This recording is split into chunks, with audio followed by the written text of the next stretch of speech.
The Slanderous Report by Ginzberg.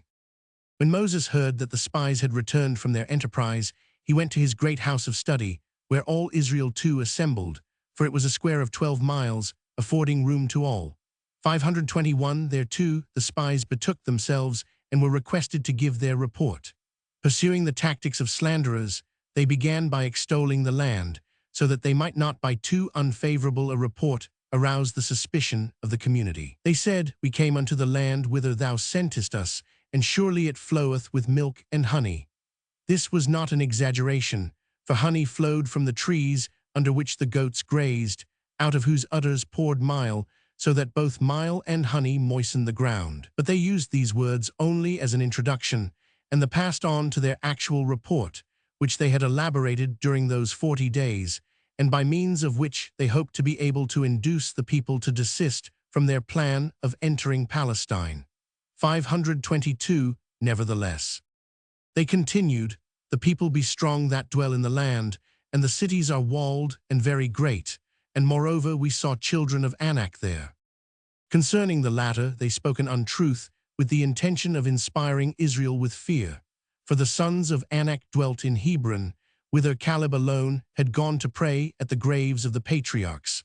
523, at the same time as the Shekinah went there to announce to the patriarch that their children were now on the way to take possession of the land which had been promised to them of yore. 524, to intensify to the uttermost their fear of the inhabitants of Palestine, they furthermore said, "The Amalekites dwell in the land of the south." They threatened Israel with Amalek as one threatens a child with a strap that had once been employed to chastise him, for they had had bitter experiences with Amalek. The statement concerning Amalek was founded on fact, for although southern Palestine had not originally been their home, still they had recently settled there in obedience to the last wish of their forefather Esau, who had bidden them cut off Israel from their entrance into the promised land. "If, however," continued the spies in their report, "you are planning to enter the land from the mountain region in order to evade Amalek, let us inform you that the Hittites and the Jebusites and the Amorites dwell in the mountains. And if you plan to go there by sea, let us inform you that the Canaanites dwell by the sea and along the Jordan." 525. As soon as the spies had completed their report, Joshua arose to contradict them, but they gave him no chance to speak, calling out to him, "By what right dost thou, foolish man, presume to speak? Thou hast neither sons nor daughters, so what dost thou care if we perish in our attempt to conquer the land? We, on the other hand, have to look out for our children and wives." Joshua, therefore, very much against his will, had to be silent. Caleb now considered in what way he could manage to get a hearing without being shouted down as Joshua had been. Caleb had given his comrades an entirely false impression concerning his sentiments, for when these formed the plan to try to make Israel desist from entering Palestine, they drew him into their council, and he pretended to agree with them, whereas he even then resolved to intercede for Palestine. Hence when Caleb arose, the spies were silent, supposing he would corroborate their statements, a supposition which his introductory words tended to strengthen. He began, "Be silent, I will reveal the truth. This is not all for which we have to thank the son of Amram."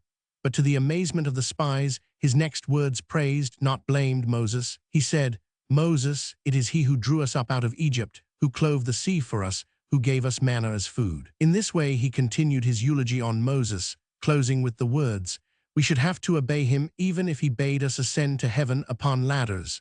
526, these words of Caleb were heard by all the people, for his words were so mighty that they could be heard 12 miles off.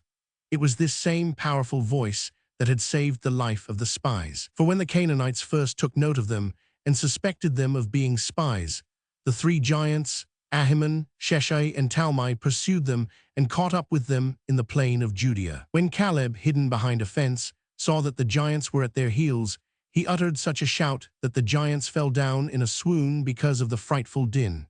When they had recovered, the giants declared that they had pursued the Israelites not because of the fruits, but because they had suspected them of the wish to burn their cities. 527.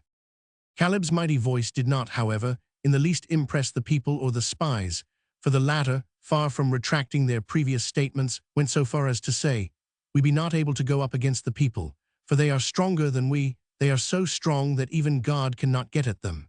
The land through which we had gone to search, it is a land that eateth up the inhabitants thereof through disease, and all the people that we saw in it are men of wicked traits. And here we saw men upon sight of whom we almost swooned in fright, the giants, the sons of Anak, which come of giants, and we were in our own sight as grasshoppers, and so we were in their sight." 528. At these last words, God said, "I have not objection to your saying, we were in our own sight as grasshoppers, but I take it amiss if you say, and so we were in their sight. For how can you tell how I made you appear in their sight? How do you know if you did not appear to them to be angels?" 529.